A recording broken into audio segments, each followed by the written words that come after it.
Baik, Assalamualaikum warahmatullahi wabarakatuh dan selamat pagi. Perkenalkan saya Nadia Tumabaina dengan NIM 2024-42603 dari jurusan Dasar Teknik Industri. Di sini saya akan menjelaskan sedikit mengenai aggregate planning yang merupakan tugas dari Bapak Asidik untuk mata kuliah supply chain. Nah, di sini kita mengambil referensi itu dari buku Sonil Kopra chapter 8. Nah, yang pertama kita bisa dilihat di sini udah ada table untuk demand forecast-nya setiap bulannya, di mana di bulan Januari itu ada 1.000 demand, kemudian di Februari ada 3.000, kemudian di Maret ada 3.800, di April ada 4.800, di Mei ada 2.000, dan di bulan Juni ada sekitar 1.400. Nah, di sini juga di bukunya udah diperlihatkan bagaimana tabel untuk si agregat planning ini. Di sini saya juga udah buat untuk spreadsheet-nya. Di sini ada tabel hire, terus ada layoff, ada workforce, overtime, inventory, stock out, subcontract, production, demand, dan juga max overtime variable. Nah, di sini saya bakalan copy dulu aja keseluruhan biar mempermudah. Ini dibesarin dulu.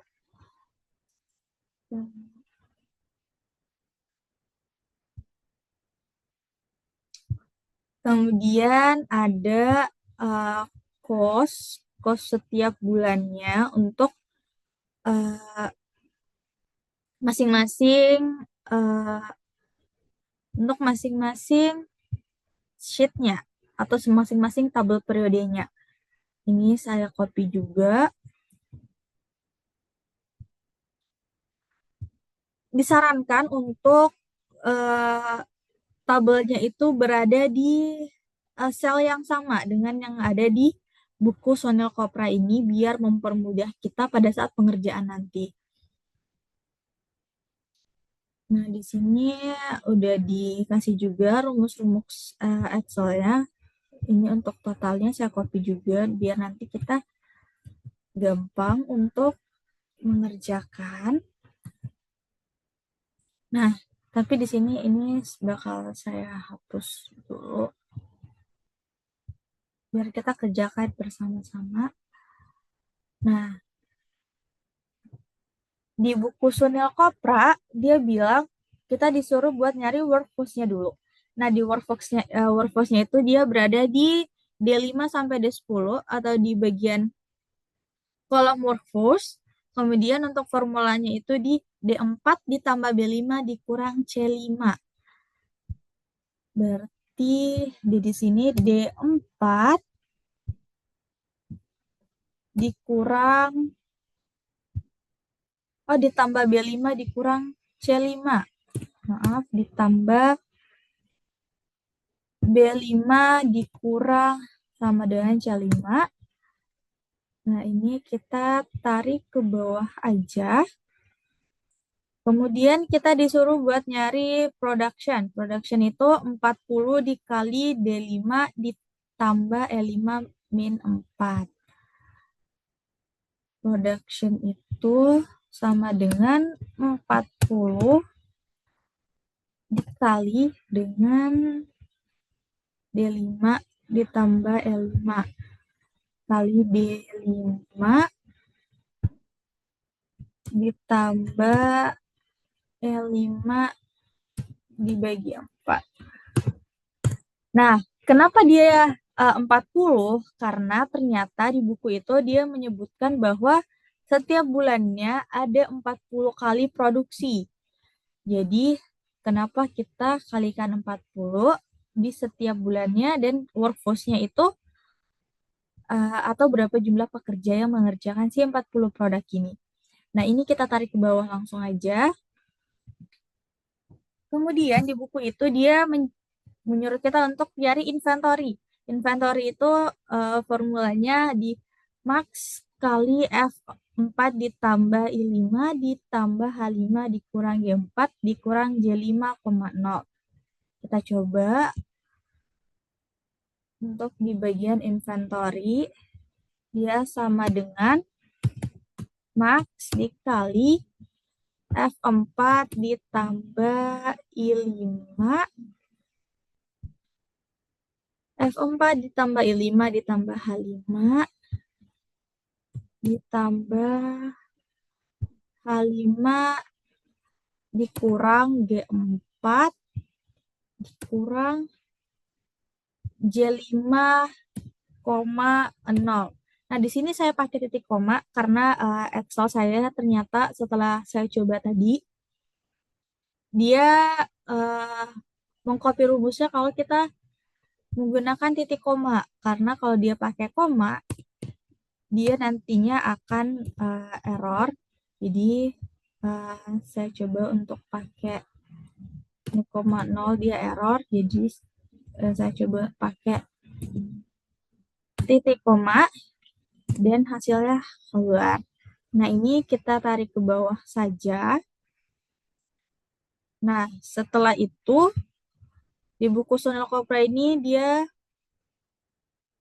nyuruh kita untuk nyari stock out. Stock out itu sama dengan max dikali 0,J5 ditambah G4 dikurang I5 dikurang H5 dikurang F4.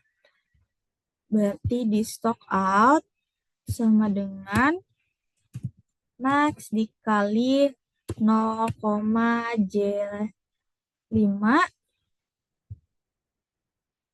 0,J5 ditambah G4 ditambah G4 dikurang I5 dikurang H5 dikurang F4 dikurang I5 dikurang H5 dikurang F4. Nah, ini stock-outnya kita tarik ke bawah juga.